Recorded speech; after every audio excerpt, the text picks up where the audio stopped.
Collapse of a D&D server, NSFW. In light of recent events, I think it's time I share this story. TLDR, at the end, for anyone who don't want the details, there's a lot of moving pieces and a lot of drama, so bear with me on this. As I mentioned in a previous post, I used to be a DM/moderator for a play-by-post Discord D&D server for 2 years. Hopefully anyone running one can learn from these mistakes before something similar happens to them. First, a little bit of backstory. I was on a long DM hiatus when I met the soon-to-be owner of the server in another Discord server. We'll call her Annie. A lot of people had been chatting about D&D, so she took the initiative to make a server. Right out of the gate, we had around 20 people join, and Annie was looking for some help since she still hadn't even finished making chats yet. Wanting someone with good experience in 5e to help her run the server, that's when I volunteered. Ran a quick mock campaign, people loved it, so I was accepted. Since then, the server grew with me and Annie recruiting more DMs as needed, making constant changes to the rules and channel structure, and in general kept the server friendly. At some point, I recall us peaking at around 40 to 60-ish members total. So needless to say, I was heavily invested into the server. Now, the server was very democratic with a lot of the systems and rules we had in place. Mostly because a result of a community vote followed by a small vote between DMs with the majority always ruling. I could write a horror story about every problem each major rule brought to the server, but I'll only include the essentials in this post, and make a comment with a list of the big rulings of the server. First, NSFW channels.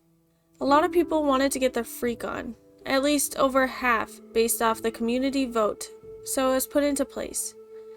We locked these channels behind an 18+ role that we'd have players give us text confirmation that they were 18 before giving them the role. The biggest rule made that was a direct result of this explicitly no essay. It was a bannable offense with, seemingly at the time, no gray area. Second, in order to be a DM, you had to first apply, run a mock quester campaign from start to finish. This was an obvious one, but being a DM also made you a moderator in our server. With so many players, we wanted to make sure you could hit the ground running, so to speak. Third, a player could have only one active player character at one time. This is because we didn't want the party to have to wait for a player to respond simply because they were in 2 other parties as well. Plus, with the way the universe worked, we didn't want a player to have multiple PCs of one player in the same place at the same time. Now, to the story. We had a DM no one liked all too much. We'll call him Jeff. Jeff was a rules lawyer, and a bit of a hypocrite. He was quick to tell players no, but would always ask why he couldn't do X thing when told no as a player in other DMs' campaigns. Pair that with him being one of the more active NSFW supporters of the server, and you probably wouldn't be surprised if I told you no one really liked him. He was a great DM and had a firmer grasp on the rules than a rule of cool DM like me had, so I supported him, told him to keep his head up. Later, when I was hanging out with him in real life, friend group, I spoke about the server and a lot of the wacky things going on. That's when a friend of my friend asked to join. I'll call him Harry. I didn't see an issue with it. I didn't know Harry much at the time and thought it was okay for the most part. I warned him about the NSFW stuff. He was cool about it. Threw him an invite, let him roam free. Now, here is where the drama starts. The SA case. Yes, even after the role was created, there was still an SA case involving Jeff. To summarize this, Jeff's character was in the same room with a friendly apothecary NPC. A failed roll caused an aphrodisiac to be spilled on him and the NPC. They both failed to save, and the rest is history. Harry was the one to point out this as SA. and once it hit general chat, it was a witch hunt. All the mods got together to debate, with Jeff obviously being excluded, seeing as how he's the one being accused. It was a long and hard talk, since we had to find in this situation what was the defining moment it turned into SA, and whatever our answer would be, we'd have to bring it to the masses. We couldn't let him off scot-free and spark even more controversy. We also couldn't damn him for participating in something we voted into the server. We ruled that Jeff's character was to wear a magic chastity belt and revoke his right to participate in NSFW activities. This ignited beef between Jeff and Harry, since Jeff viewed Harry as a town crier who started this. Over the course of a few months, there was back and forth between the two of them, but nothing serious until Harry became a DM. I didn't pay attention to their promotion at the time, since I was running a Civil War arc with multiple parties and it was approved by Annie, so I didn't question it at the time. As expected, the beef between the two grew until Jeff was ejected from the server. This was a shock to me at the time, since I was busy with work and dealing with players to really be invested in the drama. So I hopped in Jeff's DMs to find out what happened and led some support. He ranted to me about Harry, but during his ranting he told me some critical information, that Harry and Annie were dating. I thought he was joking, but he wasn't. They had started dating a few months ago, weeks before he was promoted to DM, Jeff told me. Harry had been a problem since getting his GM status.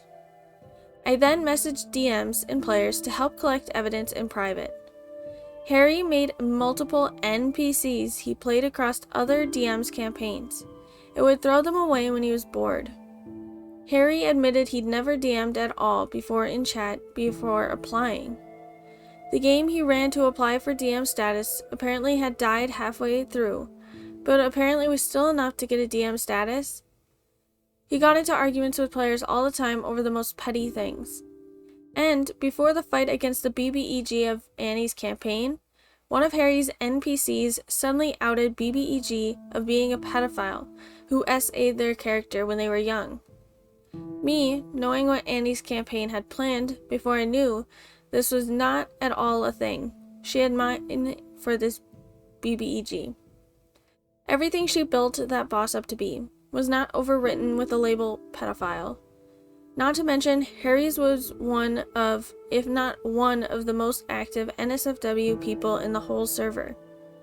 Controversy had already been sparked about him, but apparently messages had been deleted by Harry as a form to cover up. My head was spinning as more evidence came to light, so I did the only thing I thought made sense. I contacted Annie privately in a call and asked, "Is this true?" She was hesitant and reluctant to answer, as she could be the only reason why Harry's actions would go uncontested for so long. The server was falling apart, and she wasn't taking action.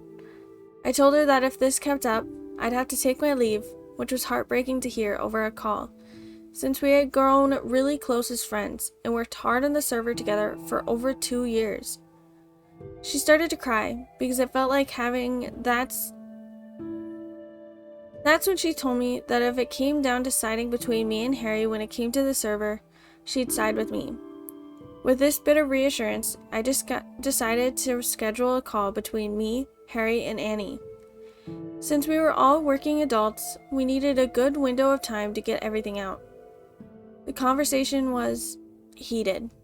I brought the accusations to the table with evidence, and Harry quickly snapped back. It was a back and forth between the two of us, with Annie mostly caught in the middle. Harry accused of me trying to cause unnecessary drama and trying to frame him. I accused him of doing the same to Jeff. It was the most angry I've been over the internet in a long time. After that conversation, Harry was banned. Annie broke up with Harry. We brought Jeff back, but he wasn't the same after. The people caught in the crossfire of the whole thing, more or less, left. We tried to revive it with activity, but it failed. Eventually, player interaction died down, and my job picked up. The server eventually disbanded. Me and Annie are still vaguely in contact. We're still in good terms. A lot of the people I met in the server are still in my friends lists, and we still chat back and forth. The reason why I bring this story up now is because one of my friends contacted me about Annie's new D&D server. They want me to be a DM again and welcome me with open arms. I don't know if I want to put myself through that again. TLDR, player uses his relationship with a server owner to replace another DM with no real DM experience. Uses his status to break the server rules, then accuses me of starting drama. Owner sides with me to try and keep the server alive, but it dies anyway from all the aftermath. I get invited to owner's new server, but I'm not sure if I can handle going through this again.